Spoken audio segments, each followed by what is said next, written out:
Hi, I'm Dr. Richard Pitcairn, and I'm going to show you a dialogue I did with Dr. Lisa Melling, who is a veterinarian that took our training program in homeopathy and has gained quite a bit of experience.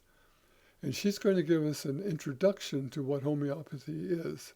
So you can come out of it, hopefully, with some sense of what type of medicine homeopathy is and how it's applied. So Dr. Melling, she did her undergraduate work and got her science degree in animal science in Iowa State University in 1999.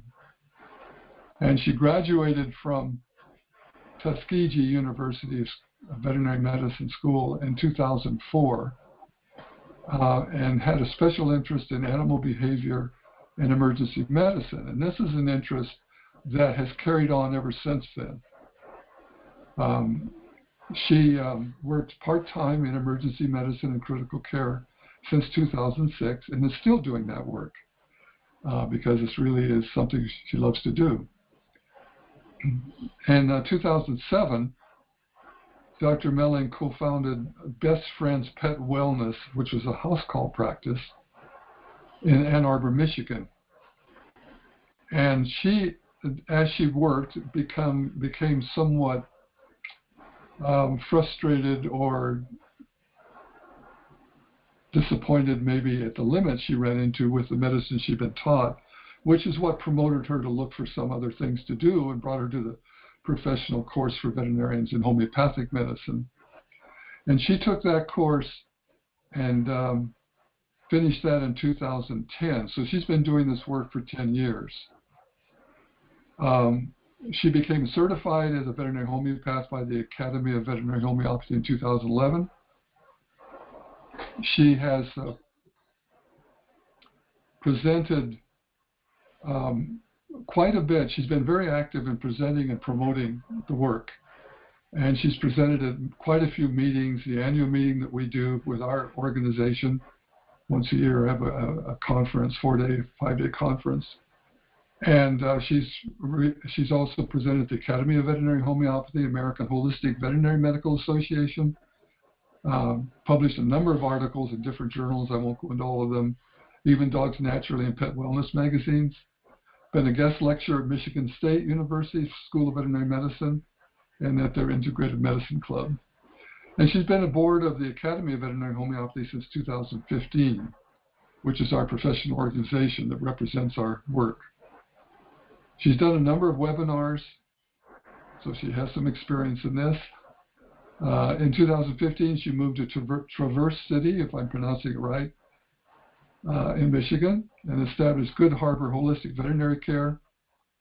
And it offers homeopathy, nutritional advice, and behavioral counseling for small and large animals. So in 2019, the spring of 2019, she became certified in veterinary spinal manipulative therapy and added animal chiropractic treatment to her homeopathic. So she has quite a few skills. And I just want to point out that when somebody does this move from their usual practice into primarily alternative homeopathy and other things, obviously they're very interested and enthusiastic about it. So we're very fortunate to have her here to share with her what she understands about it. So I'm going to turn you over to be a presenter here. We will, you can take off with your slides here. Let me find your, here we go. Okay. So Richard, thank you so much for that great introduction and for hosting this tonight. Thank you to everyone who worked a full day and is now attending a webinar at night. This webinar is an introduction to veterinary homeopathy. We have it listed as being co-presented with Dr. Sarah Stieg because a lot of the cases that I'm going to present actually came from her. And Sarah and I wrote this webinar together. Dr. Sarah Stieg is a veterinarian. She got her degree in the United States, but now practices in North Yorkshire in England. So she brings a lot of really interesting cases to this presentation, and she also does a lot of horses. So let's get started. This is me. I live in Traverse City, Michigan, which is a resort destination. Traverse City is in the northwestern part of lower Michigan, the lower peninsula. And I moved here 4 years ago from Ann Arbor, Michigan. And I renamed my holistic practice from Best Friends Pet Wellness to Good Harbor Holistic Veterinary Care. And Good Harbor is a very quiet bay of Lake Michigan that's 4 miles from my house. And it's very dog friendly, and it's a very beautiful, safe, quiet place to swim. And I thought that was a good name for a holistic practice. The services that I offer, as Richard said, are classical homeopathy and also veterinary spinal manipulative therapy, which is a fancy term for animal chiropractic. I also include behavior services. I am very well versed at teaching people how to prepare and share their own meals with their pets. And so I also have a big focus on nutrition.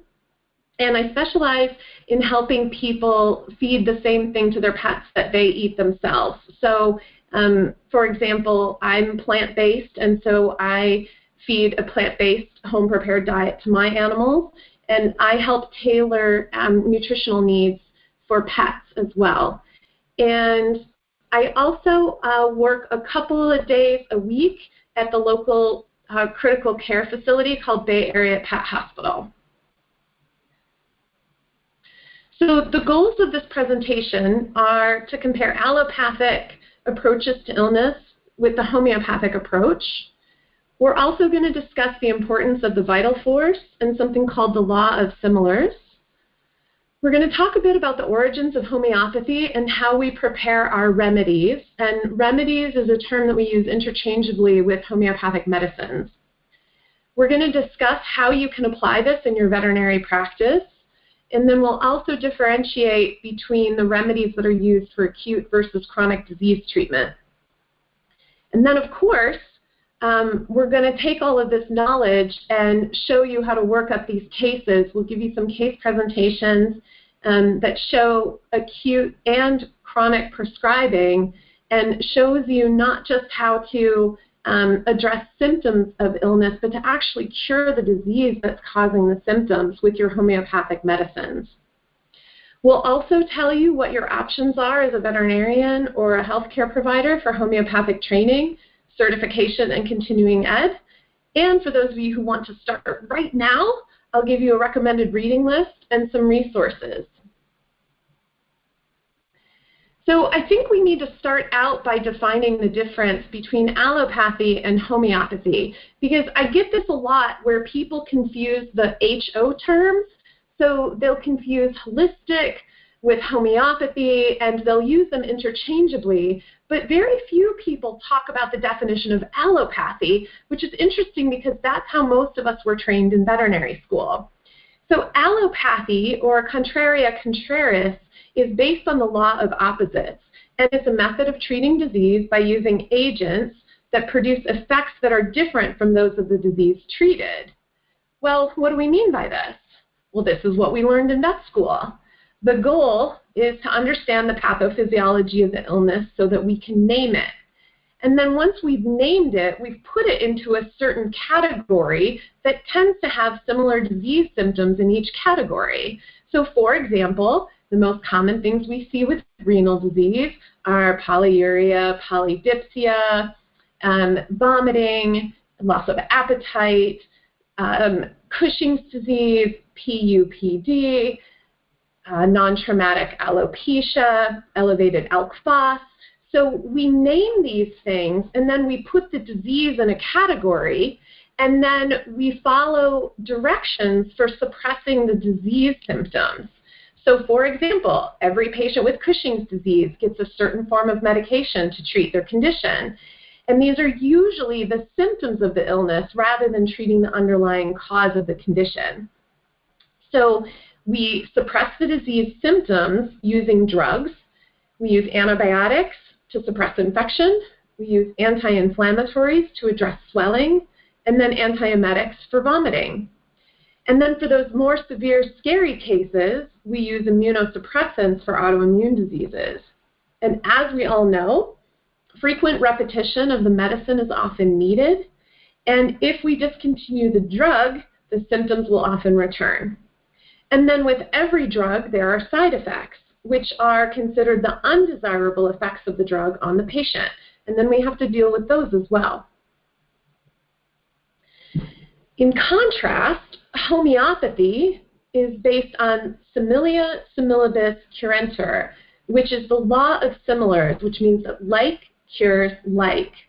And the concept behind homeopathy is that if we take a medicine that can produce morbid symptoms in a healthy patient, that medicine will remove similar symptoms occurring as an expression of disease in the ill patient.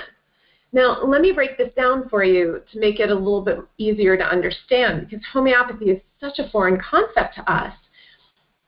Any medicine that can produce morbid symptoms, and morbid means can you see the symptoms in a healthy patient. So these are medicines that a healthy patient would volunteer to take until they develop symptoms of illness. And then we categorize those symptoms in those healthy patients to understand what the effects of our remedies will be. Now, we choose these medicines that have similar symptoms in the healthy patient as those suffering from illness.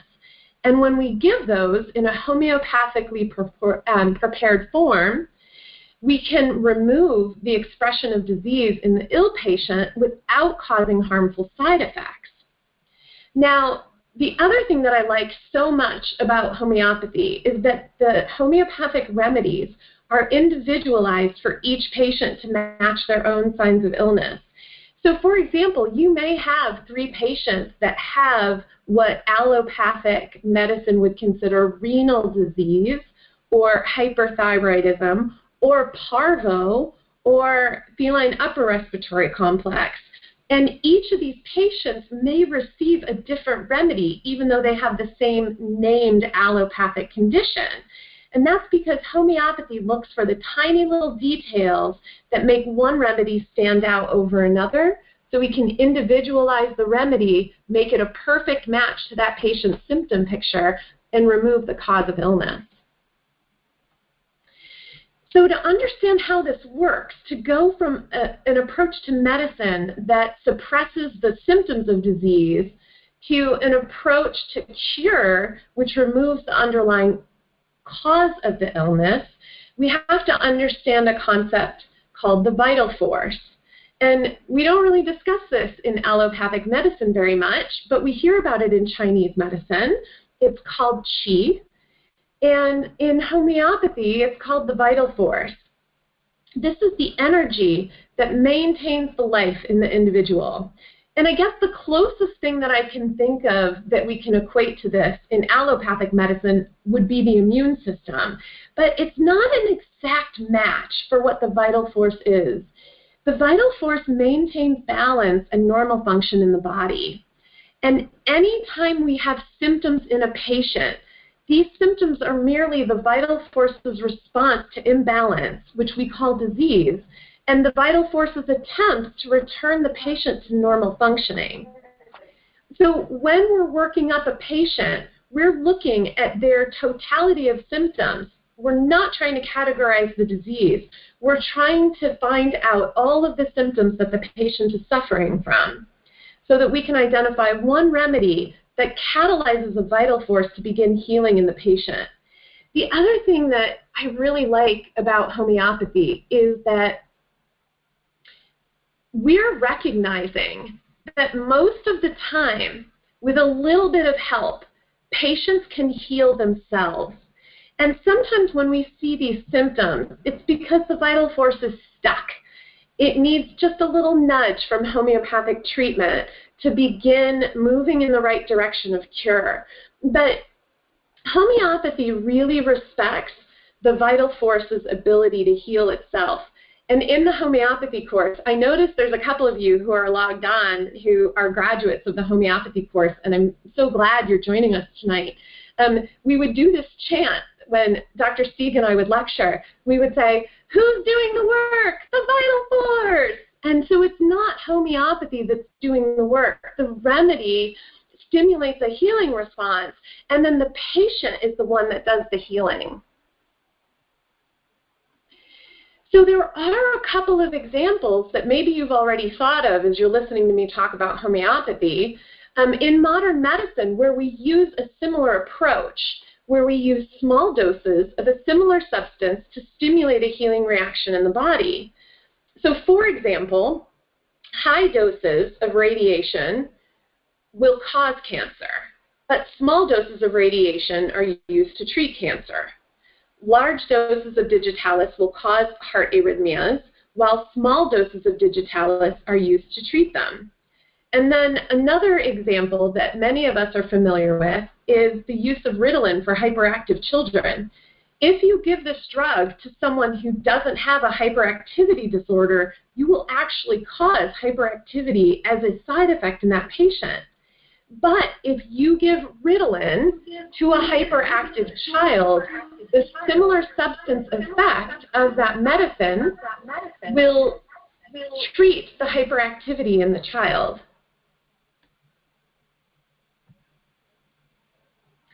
So how did homeopathy get started? Well, homeopathy dates back much farther than Samuel Hahnemann, but Hahnemann is considered the founding father of homeopathy because he actually organized a systematic approach to this form of therapy. So he was a German physician who lived between 1755 and 1843. And he was a brilliant, brilliant physician. And when he graduated medical school, he actually found, after a short amount of time in practice, that it was inhumane and unethical for him to continue the practice of medicine because the drugs and therapies of his time caused his patients so much suffering. So instead, because Hahnemann was fluent in many languages, he left medicine and started translating medical texts. And he was translating a particular text in 1789 that was written by someone who is the equivalent of Plum today. So Plum wrote the Drug Veterinary Handbook. And imagine if the person who's translating the text of Plum, the Veterinary Drug Handbook, to another language, and that translator reads something that he disagrees with. And so he not only writes a footnote, but he argues that the physician is wrong in his conclusion about the medicine. So that's essentially what Hahnemann did. He was writing a translation that was written by a very well-known doctor on a drug called Peruvian bark, which is also known as cinchona or China. And Peruvian bark was used to treat malaria. And this author was concluding that the treatment worked because of the Peruvian bark's bitter astringent properties. So Hahnemann, as he's translating, writes his own footnote that disputes this conclusion, and he says, well, this doesn't make any sense. There's other more bitter roots out there that aren't effective in treating malaria at all. So what did he do? He goes ahead and starts taking doses of the bark until he develops symptoms that are an exact match to malaria. And his own conclusion is that the bark is curative, not because it has a bitter property or astringent property, but because it caused symptoms that were similar to those of the disease. So now he's really interested in this concept, and he starts investigating to find out if there's other similar properties in other roots and plants that he might be able to use to find a treatment that's more effective in treating his patients with less side effects. And before I move on to the next slide, I want to talk about this picture for a minute, because in the beginning, Richard was talking about how effective homeopathy is in the treatment of epidemics and pandemics. And this statue is in Scott Circle in Washington, D.C., which is a very short distance from the White House. And this is the only statue that praises a medical practitioner for his work in treating patients. And we do a lot of study of the history of homeopathy in the Pitcairn Institute course in veterinary homeopathy. But it's amazing if you compare the numbers of how effective homeopathy was in treating severe epidemics like influenza and yellow fever with homeopathic remedies and the very extraordinary success rate. So this statue was a thank you to Hahnemann from all of the patients that he saved in the epidemics with the use of homeopathy. So I mentioned that one of Hahnemann's concerns was his fear that he was doing more harm than good with the medicines of the day that he was using to treat his patients through his allopathic training in medicine. So as he starts investigating these different plants to see if he can use remedies in nature or different medicines to treat his patients, he realizes that the more he dilutes the medicine, the gentler it is on his patients. But over time, he realizes that even diluting the medicines is not enough, and these patients are still having side effects, and he's still really conflicted about using these medicines and harming his patients. So he starts noticing in his careful research that if he not only dilutes the medicine, but he shakes it, initially he was intending to just mix the medicine in solution, he finds that the more he dilutes the medicine and shakes it, that the medicine acts more gently but more effectively on his patients. So he starts researching this concept and eventually calls it potentization, which is a serial dilution of 1 part medicine to 99 parts distilled water and then shaken vigorously, which is a process we call succussion. And he repeated this process to different strengths, which we call potencies in homeopathy. And he found that the more he diluted and succussed the medicine, that the gentler it was on the patient and the deeper and more long-acting it was. So he found that the higher potencies, such as 200 Cs, 1M, 10M, 50M, and MM potencies are the high end of the scale, would act a long time and very deeply in the patients and required less repetition. So as I mentioned before, homeopathy respects the body's innate ability to heal itself, and homeopaths recognize symptoms in the same way that a car mechanic sees the check engine light. So when your check engine light comes on, you have the option, you can figure out if there's something wrong with your engine, take it to a mechanic, ask them to locate the underlying cause of the check engine light coming on, or you can unplug the fuse, which removes the symptom of the problem but doesn't address the underlying condition. So homeopaths view symptoms like a mechanic views a check engine light. It's a sign of a deeper problem within the body, and we use these symptoms as a clue from the vital force to guide our remedy selection. And our goal is always to resolve the symptoms by treating the underlying imbalance and not to suppress them. So, following Hahnemann's recommendations and his research, we use small doses of substances that exactly match the symptoms in the patient. And our dose repetition, unlike allopathic medicine where we put an animal on a drug and we say every 12 hours for 7 days or every 12 hours for 6 weeks, our dose repetition depends on the patient's response, because what we're looking to do is stimulate and strengthen the immune defenses in the patient.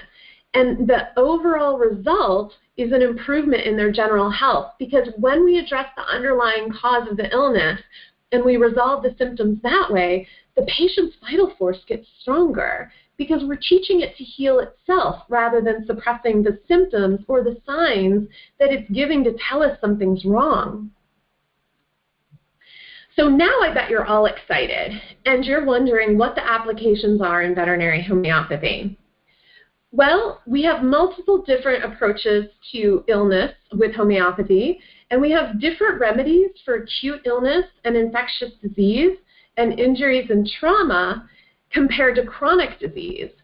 One of my favorite things with homeopathy as a practice owner is sometimes it's about the bottom line, and that's all there is to it.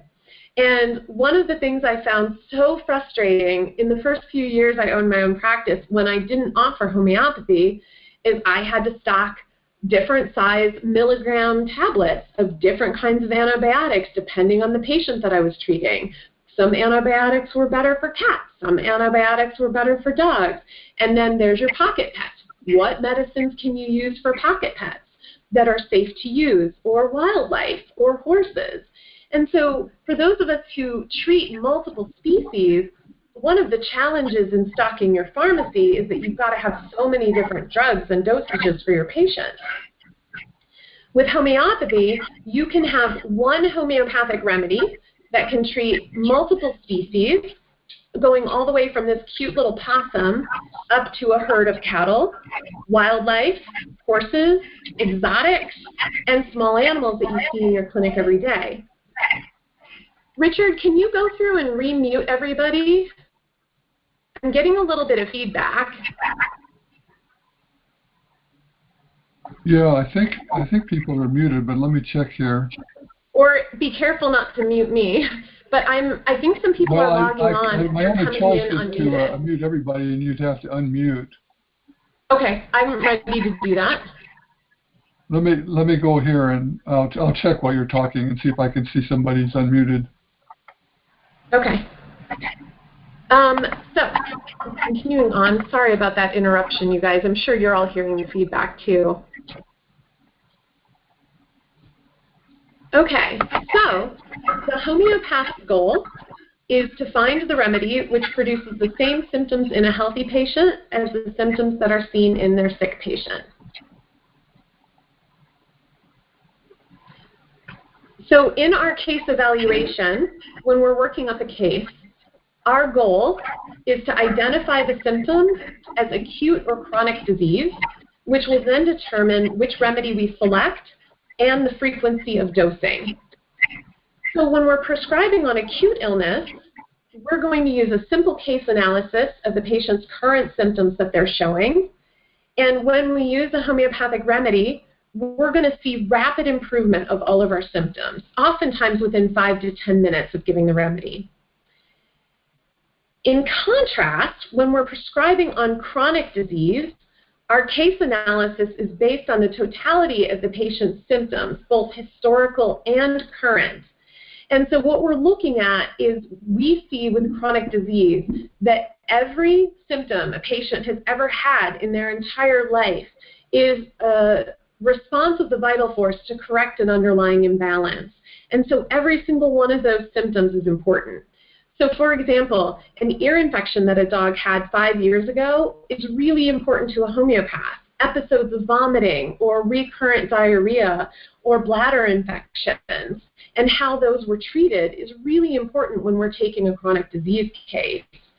And when we choose the right remedy that fits the patient's current and historical symptoms, we're finding that that key is resulting in a gradual return to health when we find that right remedy.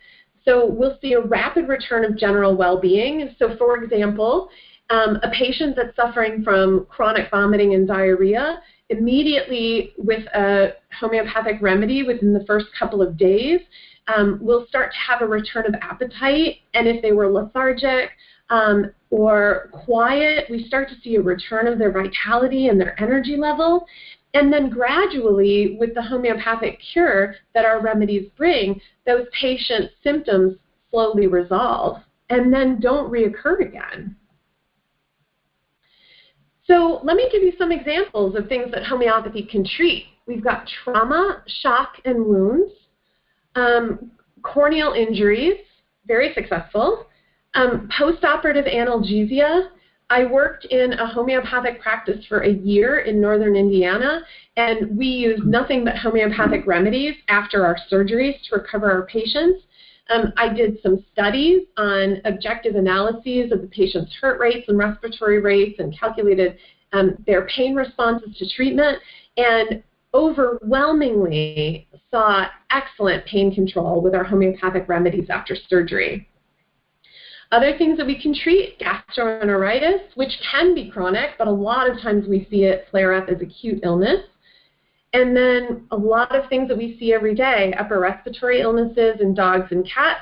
This can be anything from bronchitis, feline upper respiratory complex, kennel cough in dogs, and then the bane of every equine vet's existence, colic at 2 a.m. So let me give you an idea if you're taking the course. I know that there's several of you who are watching this webinar who are already enrolled in the 2021 course. I'm really looking forward to teaching you. The PIVH, which is the Pitcairn Institute of Veterinary Homeopathy, there's 5 4-day in-person sessions. And in the first 2 sessions, we're going to teach our students and our colleagues to learn to recognize the remedies and their key notes, which are often indicated in the treatment of acute problems. So for example, we'll teach you about remedies that are commonly used for certain conditions, like arnica is very popular for the use of shock, trauma, and postoperative analgesia. Calendula is our go-to remedy to stimulate wound healing and reduce scar tissue. And then we have a group of remedies that are very well known for gastrointestinal disorders, including Nux vomica, Arsenicum album, Pulsatilla, and Cinchona or China, what we talked about a few slides back. We're also going to start teaching students to work up a case, use the repertory, and learn to create a symptom analysis. And so the repertory is our collection of symptoms that spell out which symptoms are represented by each homeopathic remedy. And then once we teach you how to do these analyses, these homeopathic symptom analyses by hand, we're going to show you how much easier it is to use a computer program. And I'll show you how the computer program is applicable in this presentation.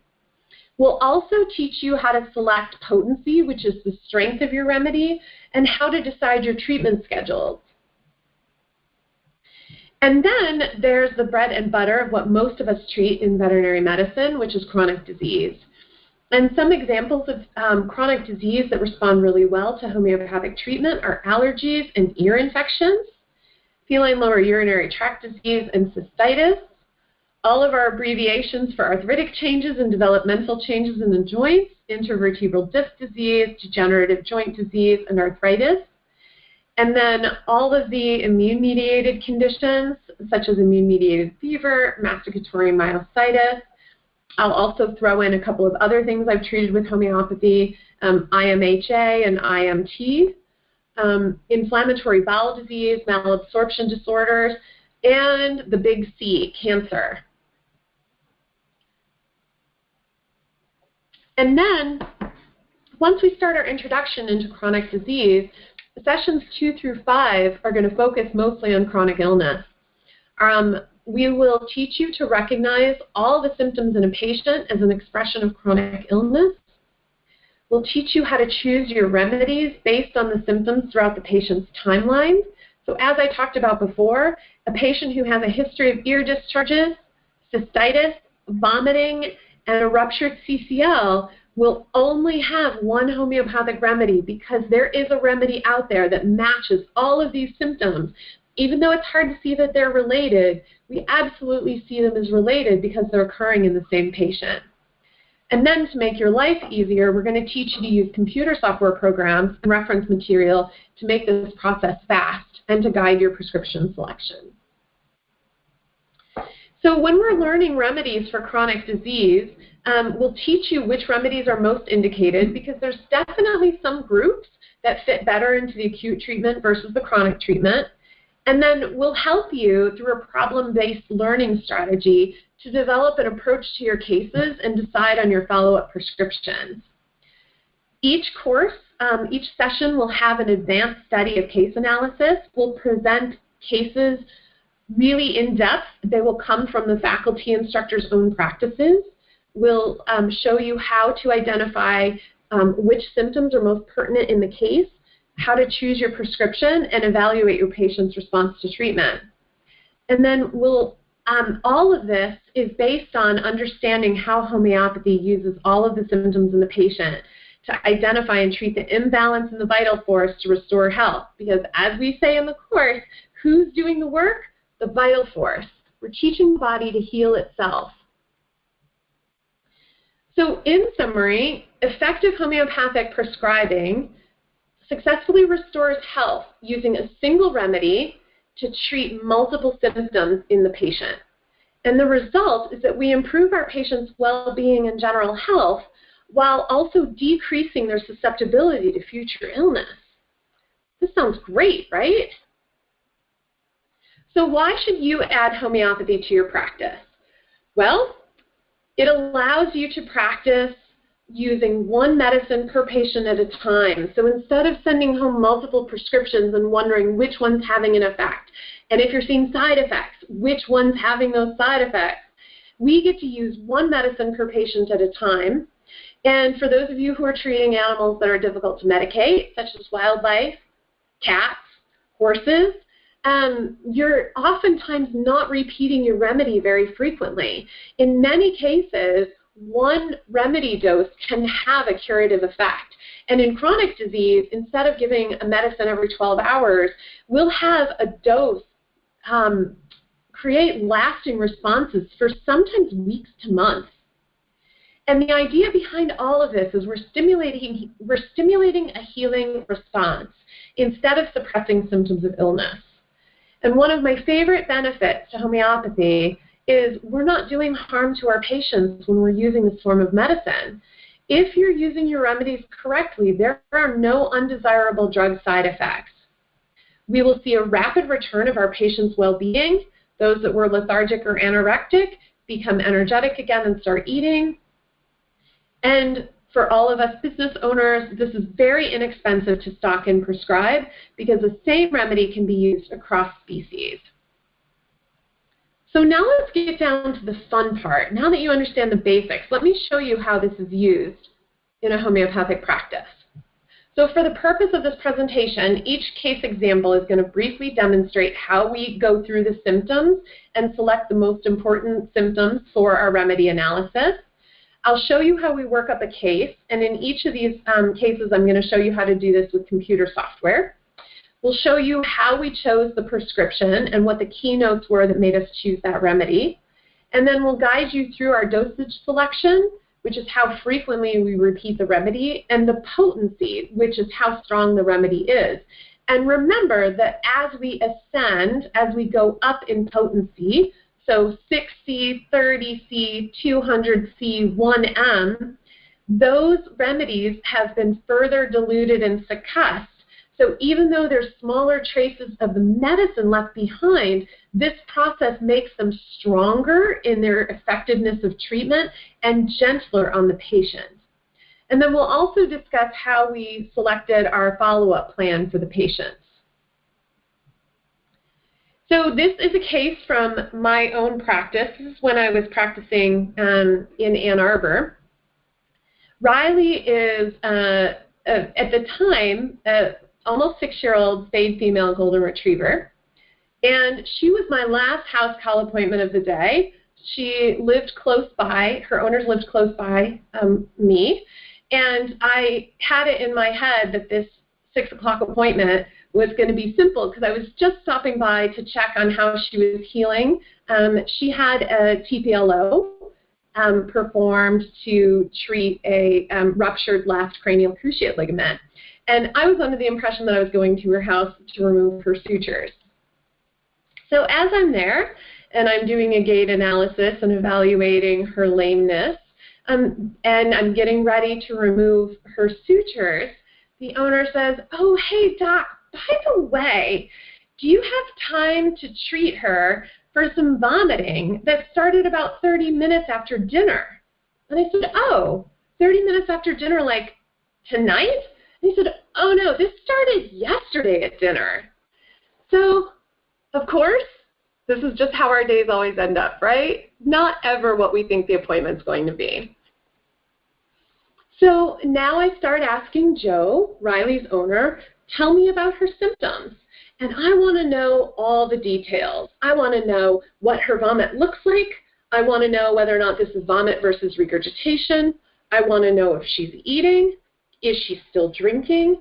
Is there a change in her appetite or how much water she's drinking? And then what else is she doing that's a change in how she normally behaves? Because sometimes we can use a change in a patient's behavior as a guide to remedy selection. So this is what her owner tells me. He says, well, her vomit contains partially digestive food, which I sure think is interesting since she refused breakfast this morning and then later vomited phlegm with mucus. And then when he got home from work today, she went outside and she ate grass and she vomited 3 more times within a short time period.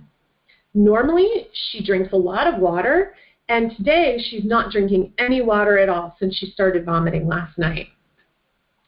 So there's several key things in here that are very useful.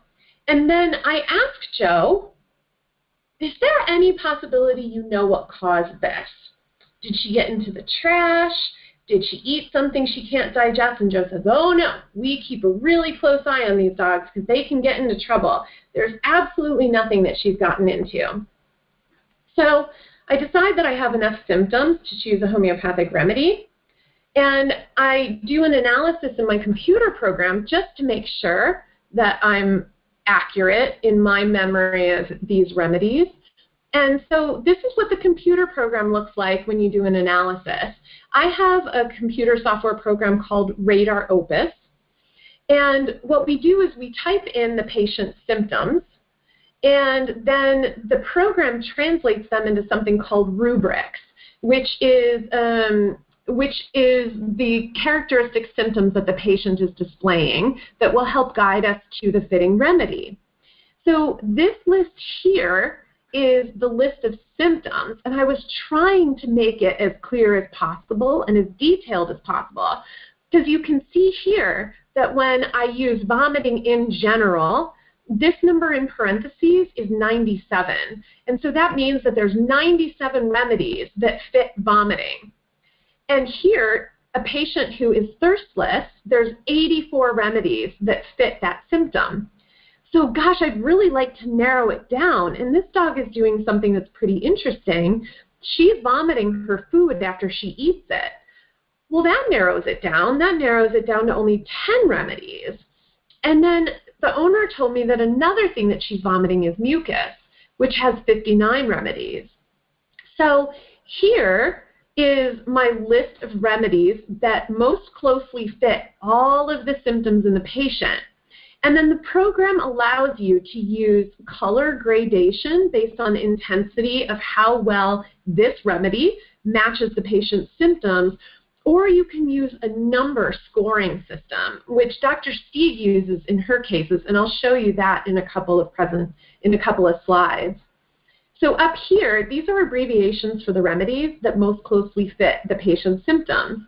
So we have ARS, which is short for Arsenicum album, Pulse, which is short for Pulsatilla, Nux V, which stands for Nux vomica, and Phos, which is short for phosphorus. And the darker the squares and the higher the number up here, the more closely this remedy is a fit for all of the patient's symptoms. And then you can't just go on your computer program, right? Because occasionally I'll work up a case and there will be a remedy way out here, 8 or 9 or so, that ends up being a lower gradation, but actually ends up being the most well-fitting for my patient's symptom picture. And how do we know this? Well, we're going to train you really well in the PIVH course. And so you're going to learn to recognize what patients look like with remedies. And so all of Riley's symptoms very closely match Arsenicum and Pulsatilla. However, Pulsatilla has a very characteristic symptom, which we call a keynote, where almost all of the symptoms that a Pulsatilla patient will exhibit have a keynote of thirstlessness with their complaints. So I felt like Riley, who is normally a really good water drinker, since she's become ill, has not been drinking any water. That guided me to the choice of pulsatilla. And I gave her a 200C potency in a single dose. I left the owner with a couple more doses. I removed her staples from her surgery, which was the whole reason I'd gone out there in the first place. And it's already 6:15, 6:30. So I tell the owner that I'd like to have a follow-up within a half an hour of her symptoms and her treatment to see if any of the things that we're treating are getting better. Because remember, when I tell you that we treat homeopathy, we treat symptoms with homeopathy, in acute cases, these patients get better fast. And if she's not getting better fast and she's continuing to vomit, I'm going to need to intervene more, right? Can't let this dog continue to vomit for another 24 hours. So, prescribe pulsatilla 200C, leave my phone on, go home. And as I'm driving away, Joe calls me and he says, 5 minutes after you left, Riley walked outside and she passed a sock in her feces, which, if you remember in my intake questions, he assured me that Riley had not gotten into anything and there was no way she could have eaten something that was causing the vomiting, right? We hear this all the time. So 6 p.m. progress report, he tells me, so this is maybe like 10 minutes after I've left, 15 minutes later, he says, well, she hasn't vomited again, but she had some more loose stool and there were 2 more socks in it. So I advised him to feed her 1/2 of her normal meal and call me in an hour with an update. Because what I'm looking to see is once he starts putting food in this dog, does she start vomiting it back up or not? So 7 p.m. progress report, he says, well, Riley's back to normal. She ate well. She's not showing any signs of nausea. And would you believe I found 3 mismatched socks in the laundry pile? So that, just to summarize, that was 1 dose of a homeopathic remedy that acted within 5 minutes to stimulate the gastrointestinal tract to fix the problem that was causing 24 hours worth of symptoms. 1 homeopathic remedy, after 24 hours of vomiting, thirstlessness, loss of appetite, treated the symptoms by stimulating a healing response in the patient so that she could get that foreign body out of there without needing a surgeon. So what we're trying to do is show you how homeopathy can be used across species, because we know that not everybody treats the same thing in their practice. For those of you who have clients or who have backyard chickens yourselves, this is a case from my practice. I have several clients who have either backyard chickens or they have chickens as part of a business, such as organic eggs. So this was a case that I saw in February of 2015. This was when I still lived in Ann Arbor. Now, February of 2015 was a rough month in Michigan. We had sub-zero temperatures for about 10 days. And on this day, one of my favorite clients called me, and she said that she had an 8-month-old speckled Sussex hen that was very ill. She was unthrifty, she had a barking cough, and she could actually hear her wheezing when she was standing several feet from her. She also was demonstrating an increased respiratory effort that seemed worse in cold air than when she was brought inside, because of course this owner brought her chicken indoors so that she could take care of her. So based on these symptoms, which you'd think would be really limited because we're dealing with a chicken, I actually got a lot of really great symptoms. We have a cough that occurs when breathing deeply. We have difficult respirations. We have a cough that's worse in cold air. We have a barking cough and wheezing respirations. And so again, these are our rubrics. This is the number of remedies that fit this symptom or this rubric. And so you can see this rubric. Doesn't really narrow things down. That's 259 remedies. I'd sure hate to have to read all of those before making a decision. But when we combine every single one of these rubrics or symptoms, it narrows down our remedy choices, and our top ones are HEP, which is abbreviated for Hep-Arsulf, Cali-Bi, which is Cali-bichromate, and then bromium, and then this one over here is lycopodium. And my list was actually a lot longer than this, but I shortened the list because I can tell you that the remedy that this chicken needed is right here at the very top, because Hep-Arsulf is indicated in cases of bronchitis and pneumonia and asthma that are worse or aggravated in cold, dry air. And so when this chicken was brought inside to moist, warm temperatures, her symptoms improved. But when she was outside in cold, dry air, sub-zero temperatures, her symptoms worsened again. So now you might be saying, Dr. Lisa, how in the heck do I medicate a chicken? Well, you can take the pellets and dissolve them in filtered water and then draw them up in a syringe or in a spoon. You can scoop them and then just drip a couple of drops onto the chicken's beak, or use a syringe and squirt just a few drops into their mouth. And all they need is to get a couple of drops onto their mucous membranes. If the chicken is drinking, you can put it in the water, but once you see the chicken drink once, you want to remove that water source, dump it out, and refill it with just water and no remedy. Because every time that chicken drinks from that water source, if the remedy's still in there, they'll be redosing themselves. And while we don't see a lot of side effects with homeopathy, we can see what's called an aggravation of symptoms if you repeat your remedy too frequently. So I asked this owner, because this is an acute condition, to give me a call in a couple of hours. And she's very well educated on the use of homeopathy, and so she knew what to do. I asked her to give one dose every 2 hours until she noted improvement. And I said, if you don't notice improvement after 3 doses, you need to stop and call me. So she, by the second dose, the owner had noticed significant improvement in her respirations and coughing. And she called me 2 hours after the second dose had been given, and she said, you're not going to believe this. She's making normal chicken sounds, and she's got improved energy and activity. And the only thing the owner was still seeing was that her wheezing was persisting.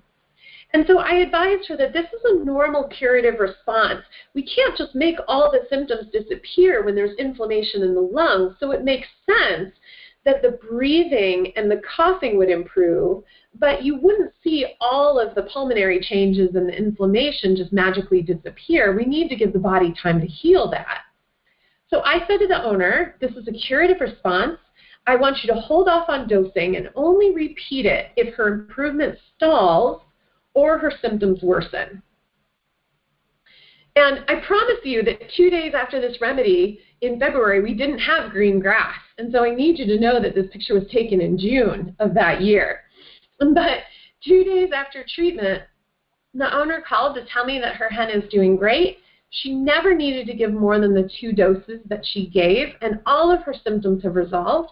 She has great energy, and she's planning to return her to the flock outside. So 4 months later, when I was out there to do wellness exams and a homeopathic treatment for one of her dogs, I said, hey, Cynthia, where's that speckled Sussex that we treated this winter for her bronchitis? And so that's when I snapped this picture. And this is that pretty girl right there. And I asked her, I said, how do you think she's doing? Did she ever look back, or did she ever develop any more symptoms? And she said, no, Dr. Lisa, I have to tell you, this hen is thriving, and she actually seems better now than before she had any homeopathic treatment. Cats. So Kit Kat is a case of a traumatic wound. She was, this is a case from my house call practice in Ann Arbor. On November 10th of 2014, Kit Kat, a 5-year-old spayed female domestic short hair cat who goes indoors and outdoors, presents with a stiff gait, lethargy, and severe pain on palpation of her dorsal lumbar and hip region. She has a decreased interest in going outside today, where the normal behavior of this cat is immediately as soon as the sun is up, she wants to be outside. She had a decreased appetite yesterday, and she's completely anorectic today. So, of course, what all of us are thinking is there's got to be an abscess somewhere. And I find palpable heat and soft tissue swelling in her left hip and left dorsal lumbar region. It's extremely painful on palpation. She has a stiff gait. She's reluctant to move. She's got decreased range of motion when she walks in her left hip. She's hiding. I actually did what I call in my practice an under-the-bed extraction, where I had to go into one of the kids' rooms and pull this kitty out from underneath a bed. Normally, this cat greets me at the door at my house call visits. So this is a very extreme shift in her personality. Normally, she's outgoing and friendly, and in illness, she is super grumpy when she's touched. She's hissing and trying to bite me, and I know we'd all like to know what this cat's temperature was as part of our exam, but there was no way. So here's my computer program showing the homeopathic analysis. I used what I felt was a pretty certain diagnosis of an abscess. I used General's abscesses, which brings us to 44 remedies that cover this rubric. Touch aggravates, because touching this cat aggravated her primary symptom. Want of appetite is a rubric that represents anorexia. The owner had also told me that she was lying in places that were very warm, and the owner had tried a warm compress versus a cold compress and felt that a warm compress improved her symptoms. And then I also used this symptom here, which is an emotional or behavioral symptom that says that when a patient is sick, they don't want to be around company. And that made sense based on this normally outgoing, affectionate, extroverted kitty being averse to the family, not coming out to greet me, and hiding underneath the bed. So the remedies that we see are, well, hey, this one looks familiar. Hepar sulf, Nux vomica, sulfur, and burrito carb.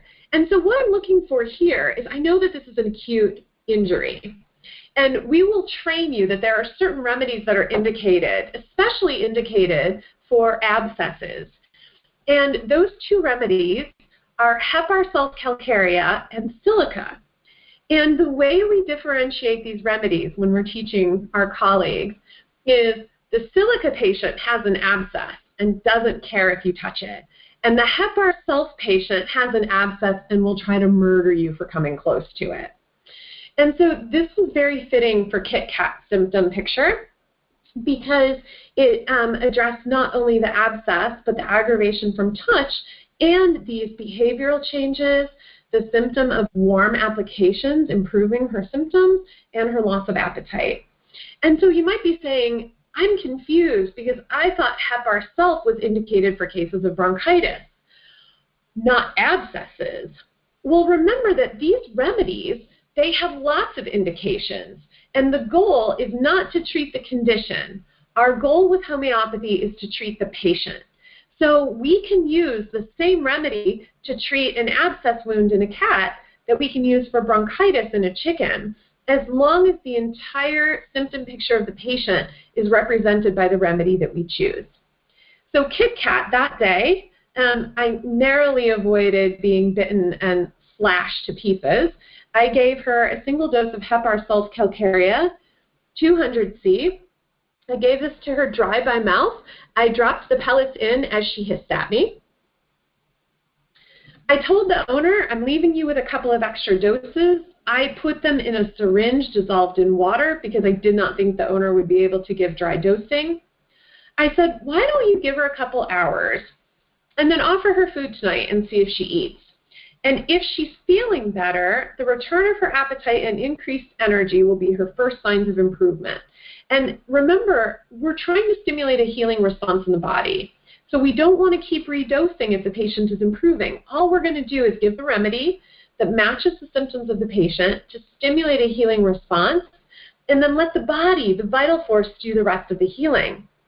So I gave this owner some dosing parameters. I said, if she's still grumpy or she doesn't want to eat tonight, I'd like you to give another dose at bedtime. I asked her to give me a phone call the following morning with a progress report, and she said, well, her appetite still decreased, but she's eating better than yesterday. And I thought, that's still a persistence of a poor well-being, and even though we've seen some improvement, I think she needs another dose.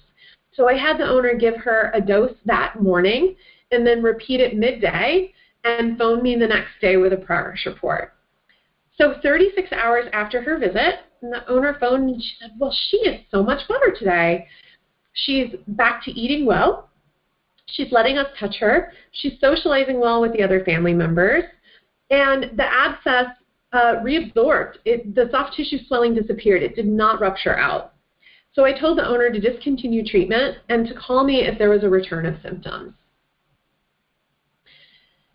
So let's talk about one of the things that we see often in our veterinary practices. I see this a lot in the emergency clinic.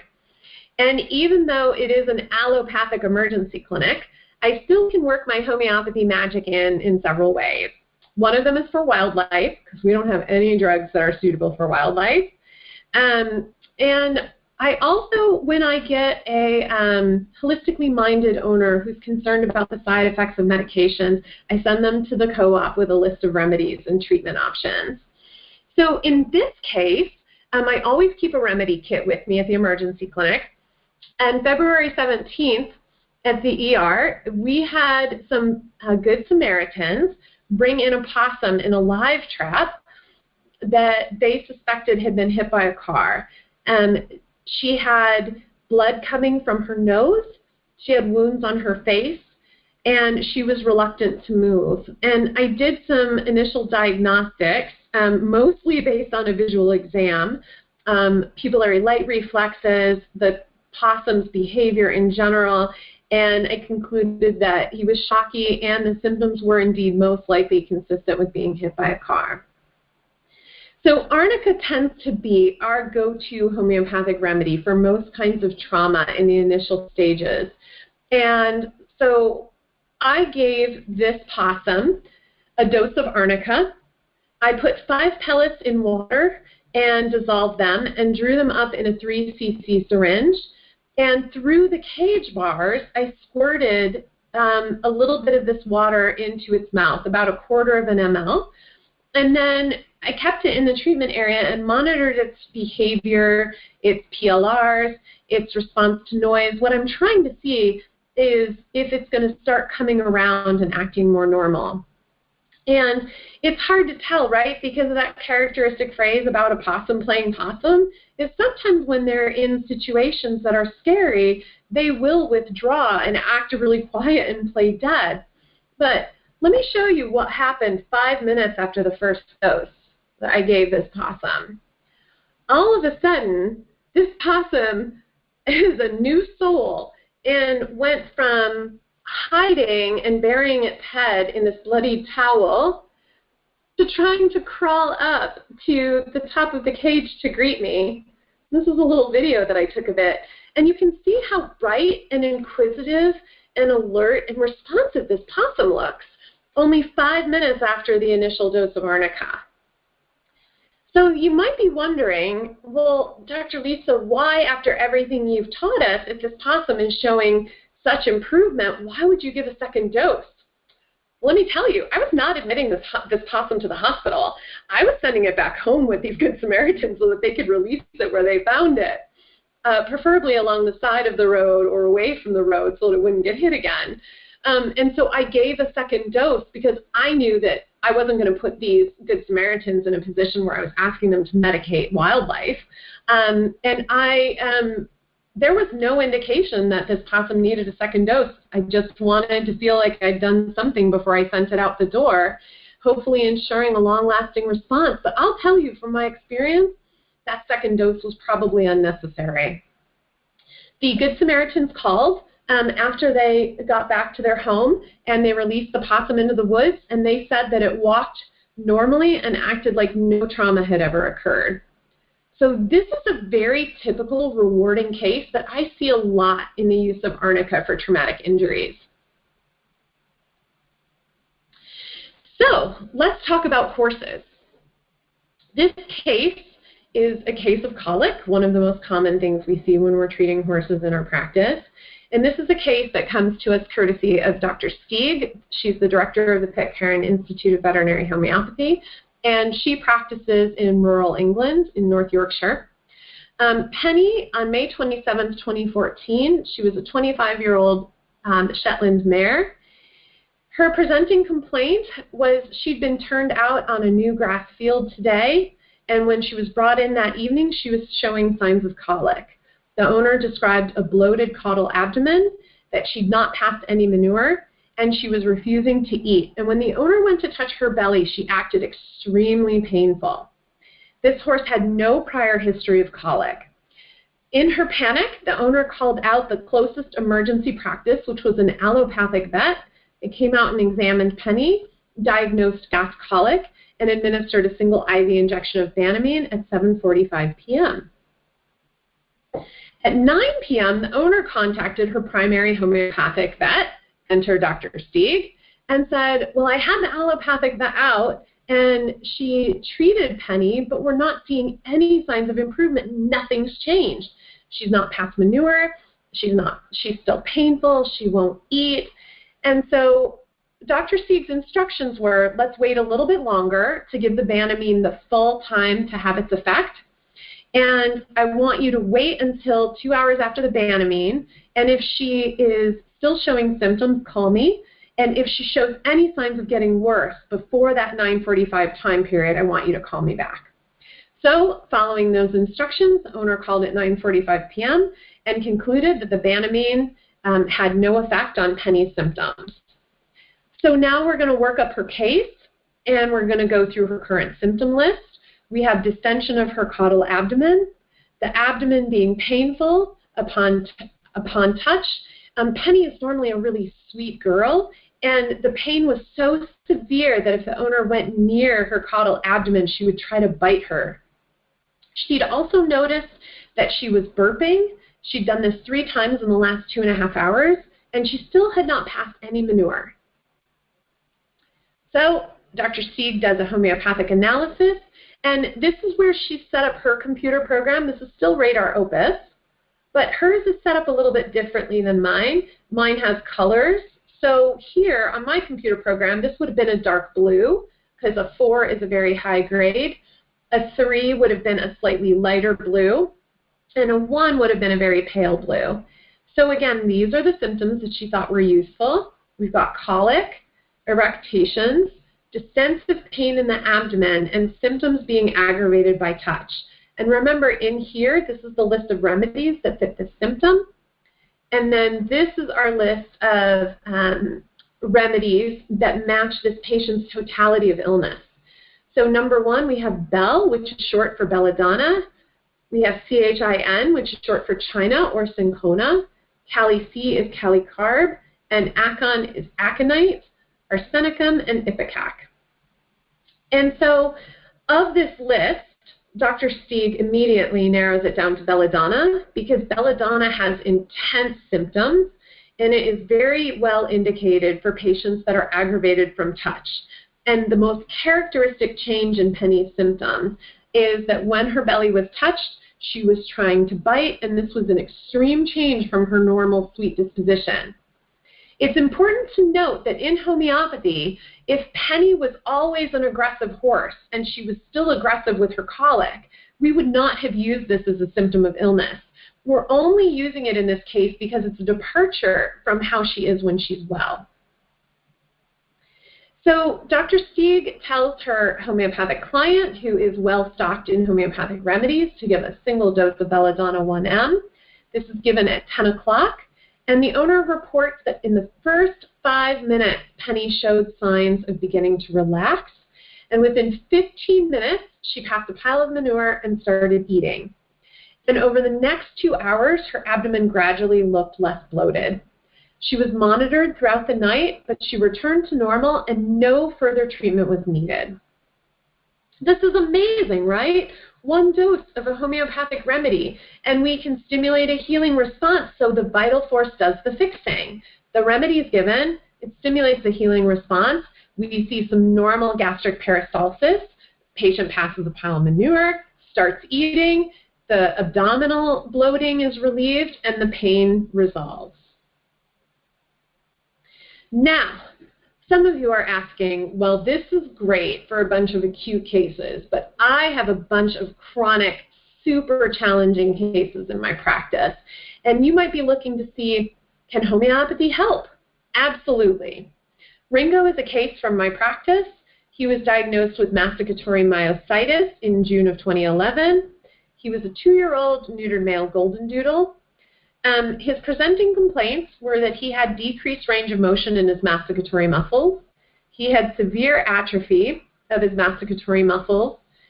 The symptoms began within 1 month of a wellness visit with his veterinarian where he received multiple vaccines. And at that visit, he received 11 vaccines in 1 day. So after these symptoms started, the owner took the dog back to her regular vet, who prescribed a course of steroids, and the steroids temporarily relieved the symptoms, and then when the steroids were discontinued, the symptoms came back. So Ringo was referred to a specialist who on April 21st performed a 2M autoantibody test, which we can all realize was positive, and he was prescribed a 6-week course of immunosuppressive prescription of pred. Now the trick with homeopathy is that if we're using the symptoms of illness to choose our homeopathic remedy, how easy do you think it is for me to work up this case after he's been on 6 weeks of immunosuppressive therapy? So he's only finished the prescription 10 days before my homeopathic intake, and overall, the owner says he's a lot better. He doesn't have a lot of symptoms. The persisting symptoms that he has is that he carries his treats without chewing them. He will occasionally drop food or cry out when he's eating or chewing. He used to gobble up his kibble when he was well, and now he simply grazes. And since these symptoms started, he prefers to lie on cold tile. So based on any behavioral changes, I asked the owner if she's noticed anything different about him, and she says, nope, he still just wants to be the center of attention. But interestingly enough, he will frequently turn his head to the side as if he's attempting to yawn, and he'll get his mouth halfway open and he'll cry out. And the only thing that I could think of was that this was a symptom of Ringo trying to stretch his jaw muscles. So on physical exam, he jumped up frequently at me in a very energetic way, but he didn't bark. I found bilateral atrophy of his temporal muscles and his masticatory muscles. He had some resistance and pain noticed when the mouth was opened wide, but he could open it pretty well. And otherwise, his physical exam was unremarkable. So again, he's just been on 6 weeks of immunosuppressive therapy with prednisone. So what I need is to accurately prescribe for this dog. I need that prednisone to be out of his system, and I need to have some symptoms, right? So I asked the owner, why don't you start improving his diet? We'll start home cooking, and then I need you to call me as soon as his signs of illness return so that I can properly work up his case. Well, it doesn't take long. 1 month later, Ringo's jaw pain is back to the same level as it was prior to his steroid therapy. So I work up his case, I prescribe phosphorus 10M, and lo and behold, nothing happens. This dog does not get better. And so I presented all these great cases to you where we give a remedy and there's this great response. Well, not always. Sometimes our remedy choice isn't accurate. And one of the hardest things for us as homeopaths is prescribing after a dog has been on suppressive immunotherapy. It changes the symptom picture and it makes our prescribing more difficult. So, of course, the owner doesn't tell me right away that he didn't get better with his prescription. She actually waits a couple of months because she thinks that's how long it's going to take before she can see any improvement. And then she called me over Labor Day weekend and lets me know that he hasn't gotten any better over the past 2 months. So I work up his case again, and I think, you know, all of this started after a lot of vaccines, and so maybe I need to look more closely at a vaccinosis remedy. And remedies for vaccinosis are those that are specifically indicated to treat patients that have chronic disease symptoms after vaccines. So one of the most common remedies that we see being needed, especially after rabies vaccination, is one called Listen, which is actually made from the product, which is a product of the saliva of a rabid dog. So I was feeling pretty confident that this matched all of Ringo's symptoms, and I gave him a single dose of a 1M Listen on September 9th, 2011. And look at how quickly this patient's well-being improves. Even with chronic disease, within the first couple of days, we will often see our patients show improvements in their well-being. The owner emails me and says, well, Ringo seems a bit better. I don't want to get my hopes up, but he seems to have his energy level back again. And I said, that sounds pretty good. Why don't you send me an update in about 4 to 5 days? So day 7, after his single dose of Listen, the owner reports Ringo seems to be a lot better. He has all his energy back, and he isn't yelping when he yawns, and it seems a lot less painful. And then 2 weeks after his homeopathic treatment, we get some exclamation points. Ringo is definitely doing better. He has a ton of energy, his mouth is opening a little wider, and he doesn't seem to be in as much pain. So I am rechecking this dog frequently, every couple of weeks, and at the 6-week evaluation, I can tell you he's barking completely normally, which he hadn't done when I first met him. He's able to fully open his mouth without pain. The owner reported that yesterday he grabbed a piece of candy off the table, and she took for granted the previous inability of him to open his mouth. And she said, I pulled his mouth right open, and I grabbed that candy out of his mouth, and I suddenly realized he can fully open his mouth again. I asked her to estimate how much range of motion he had back, and she thought it was about 75%. And she sent me a cute video of him playing ball. She said this was one of his favorite games, is that they would toss a tennis ball between the kids in the house, and Ringo would catch it, and then he'd chase the kid around the yard, tagging people with the ball in his mouth. So the most recent recheck that I did on Ringo before I moved to a new part of the state was in January of 2016. So this is 5 years later after his homeopathic treatment. His jaw pain has never returned, and despite the muscle atrophy that occurred at the time of illness and persisted, he's had no trouble or pain fully opening his mouth. And at that time, I was treating him homeopathically for waxy ears, which is something a lot less dangerous than masticatory myositis, so I'll take it. Let's go back to Dr. Steeg's practice in North Yorkshire for a case of equine strangles. On August 4th, 2012, Marmite, a 2-year-old filly who's a standard-bred crossed with a French trotter, is at a horse breeding facility that's had an outbreak of strangles on the property. And every time they think they've gotten it under control with allopathic treatment, they have another outbreak. Marmite's presenting complaints is that she's got acute submaxillary lymph node swelling that is significantly worse on the left versus the right. She has a palpable soft tissue swelling underneath the left maxilla that's involving severe swelling extending to her left cheek and her throat latch region. Her overall symptoms include lethargy, malaise, and a decreased appetite. The owner was offered further diagnostics, but she declined. So based on these symptoms and the characteristic appearance of this wound, Calcarea carbonica 10M was prescribed in a single dose. And why did Dr. Steeg know this immediately without even having to work up the case? Well, equine strangles is a glandular swelling disorder involving abscesses in the deep muscles. And Calcarea carbonica is selected for its affinity to treat glandular swellings, especially below the jaw and the neck, with abscesses in the muscles and painful swelling and separation of the submaxillary glands. You couldn't pick a remedy that is a better description for this case. And this picture is standing underneath Marmite. So her nose is down here, and here's her throat latch, and this is her left cheek and her left side of her submaxillary gland, and this is abscessed out and draining. So a single dose of Calcarea carb is prescribed, And within 24 hours, the owner reports that she's become much brighter in herself. She has a returned interest in feed, and the swelling around her cheek and throat latch region has significantly improved. 48 hours later, the abscess has ruptured, the swelling has further reduced, and Marmite is showing a complete return to normal behavior.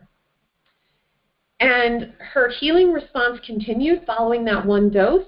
The draining abscess and all swelling resolved between 4 to 7 days after the remedy, and no further treatment was needed. And this is a picture of Marmite taken sometime later in her return to health. This is our last case. This shows us how homeopathy can be used to treat not only acute and chronic illness, but symptoms of behavior problems, one of my favorites, and actually developmental disorders occurring in a patient. So Taz is a 4-year-old neutered male border collie who comes from a working line. And he's got a huge list of presenting complaints. He has what the owners describe as problematic behavior, which includes fearful, anxious behavior. He's noise sensitive, and when he is stressed, he displays fear-aggressive tendencies.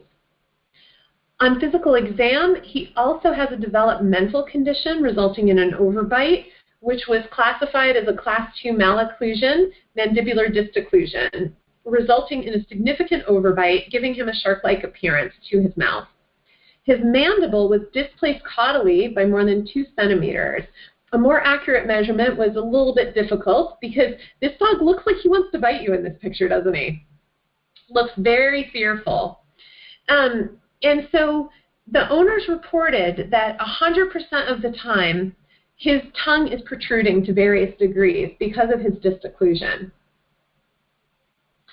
Now let's move on to his behavior symptoms. The owner says these were first observed at 4 to 5 weeks of age by the breeder, and despite extensive training and behavioral modification, the symptoms are not better by 4 years of age. These are experienced owners. They're experienced in owning border collies that come from a working line, and all of their work could not change Taz's behaviors. He's wary of people. He's fear-aggressive with strangers approaching when they're walking on the street, entering the home, and he's been known to run and hide from strangers. The owners describe him as hypersensitive, hyperreactive, and when he's really stressed, he'll urinate when he's petted. He panics whenever there's raised voices or shouting, and he'll also demonstrate displacement activity. When he's stressed, he'll chew his front legs. Another thing the owners thought was strange was that he was never interested in playing with other dogs, either new dogs he just met or the 3 other housemates he'd lived with for years. So Dr. Stieg did a couple of homeopathic analyses, and the first one focused on 1 mental symptom and 1 developmental symptom. And it doesn't necessarily matter that we localize this to the jaw.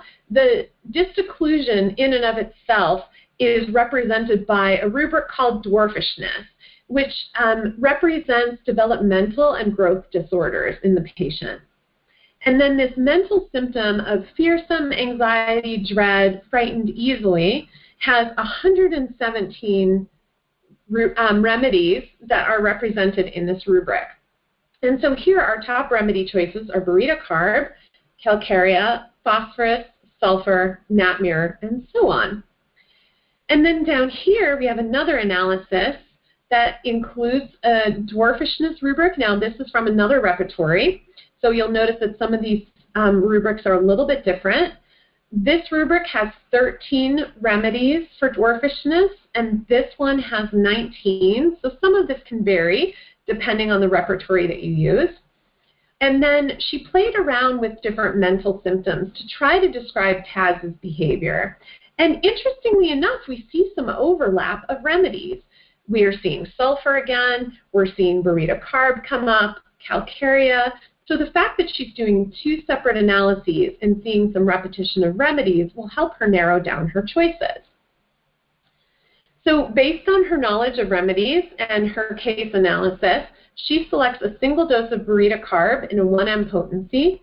And she selects this because some of the striking symptoms of burrito carb as a developmental remedy is that there's this characteristic lack of mental and physical development from a very early age, almost as if the patient was frozen in their maturation process. They demonstrate fear and hiding behaviors. They're easily frightened and afraid of strangers, and cowardly, but interestingly enough, will show sudden symptoms or bursts of anger that are coupled with cowardness, which is a great description of fear aggression in dogs. Burrito carb patients also demonstrate an extreme oversensitiveness of all of the senses, including noise and voices. And another characteristic representation of this remedy is a child that does not want to play, which Dr. Stieg felt was really appropriate considering this dog lived with a bunch of other dogs and never wanted to play with them or new dogs that he met. So after this one remedy, the owner reported that off and on, over the next 3 months, she would notice Taz displaying this new behavior where he would intermittently rub over the bridge across his muzzle. He started intermittently drooling excessively and also was eating slowly for several weeks after the remedy. And then the symptoms seemed to improve, and then they reoccurred again after about 3 months. Upon recheck, 2.5 months after the remedy, amazingly enough, even though this dog received this remedy after his growth plates had closed, Dr. Stieg found that only a very slight overbite was remaining. And by 4.5 months after the remedy, his overbite disocclusion had completely corrected itself. The owner also noticed some improvement in his behavior symptoms. Within the first few weeks, she saw a general increase in his confidence with people, his tolerance of raised voices, and that response continued to develop to the point where he was even playing with other dogs. There became a hierarchy shift in the pack where he was no longer the bottom of the pack. He started coping better with the world and excelling in training. And by 6 months after his remedy, the owners reported that he was the best behaved dog in a home of working dogs. November 26, 2014, Dr. Stieg repeated the burrito carb in a higher potency based on a minor increase in hyperactivity behaviors and wariness of people. And again, Taz responded well, gradually improving over several weeks with generalized increase in his confidence and becoming more relaxed again with people. And currently, the owners classify his behaviors as within normal limits for a working border collie breed. So thank you very much for joining us for our presentation tonight. I just want to summarize that our goal with homeopathic treatment is that we match our homeopathic remedy to a patient's complete symptom picture. And the goal is that the remedy must create the same symptoms of illness in a healthy patient as the sick patient we're treating. And this concept is based on similia similibus curantur, the basis that a similar remedy will stimulate the vital force to cure the patient. This results in a healing response, a rebalance, and a return of well-being, and then the patient, as a result of not suppressing the symptoms of illness, achieves a higher state of health, and homeopathy gives us the ability to cure our patients. For those of you who want to learn this fantastic modality for yourselves and incorporate it into your practice, the Pitcairn Institute of Veterinary Homeopathy offers a professional course in veterinary homeopathy. This is led by Dr. Richard Pitcairn, who you've met tonight, and his team of faculty instructors. It consists of 5 4-day live classroom sessions over a 15-month period, which results in 160 hours of classroom instruction. And then in between these sessions, we have an integrated classroom and multimedia program. We use the live classroom sessions to teach you the concepts, and then we follow up in between the sessions with webinars. We also offer each student private tutoring sessions with the faculty instructors, homework studies so that you can immediately begin applying the concepts that we teach you, and then we'll have you start studying clinical cases from your own practice. And then we will test comprehension and understanding so that we know where to work harder to better teach you using exams at each session. So if you're ready to start, we are still accepting enrollment. We do have some spaces left for the 2021 course. which begins in the summer of 2021 in Portland, Oregon. And there's lots more details on the website at pivh.org. Once you complete the veterinary homeopathic training, there are advanced options for certification offered through the Academy of Veterinary Homeopathy, which we call the AVH. This is a 1 to 2 year process following graduation of the PIVH course. It requires the graduates to submit 4 cured cases. 2 are acute and 2 chronics. And then once those cases are accepted, a written exam follows. There's also continuing education for veterinary homeopaths. We have the PIVH annual advanced meeting, and then we also have the AVH, which is the Academy of Veterinary Homeopathy, also has an annual meeting, and we have a journal. For those of you who can't wait till 2021 and you want to get started right now, this is how I got started. This is how I found out about homeopathy, was Richard's book, Dr. Pitcairn's Complete Guide to Natural Health for Dogs and Cats. This is now in its 4th edition, and I would highly recommend the 4th edition. There's also the Practical Handbook of Veterinary Homeopathy by Wendy Jensen. She's one of our faculty instructors. She is an amazing teacher, and she wrote this book, and it's so good for everyone, no matter what your experience level is. I found it to be very educational as a homeopath myself, and I also have had some of my clients read it who know nothing about homeopathy, and it speaks to them on their level as well. There's also a good book called Homeopathic Care for Cats and Dogs, Small Doses for Small Animals, written by Don Hamilton, one of the early graduates of the professional course in veterinary homeopathy. And then for those of you who are looking for advanced reading, I would highly recommend The Science of Homeopathy by George Vitulkis and The Organon of the Medical Art by Samuel Hahnemann. And a lot of the books on this list are required reading for the professional course, including Wendy's book, The Science of Homeopathy, and The Organon of the Medical Art. These are just some resources for you if you want to explore some homeopathic websites further. Again, the Pitcairn Institute of Veterinary Homeopathy gives you all the information you need about registering and taking the course beginning in 2021. It also shows some great case examples presented by the faculty. And then the Academy of Veterinary Homeopathy, the avh.org, people can go to that website to find a veterinarian in their area that practices homeopathy. So I wanted to thank you very much for your time and your attention and your interest in homeopathy. And then some people are thanking you. That's one thing. It's a fantastic presentation. Thanks, everybody. Yeah, so that's good. It looks like that was well received. Well, thanks you all for attending. There you go. Thank you, everyone. Again. I think we'll stop the meeting at this point. Thank you so much. Thank you.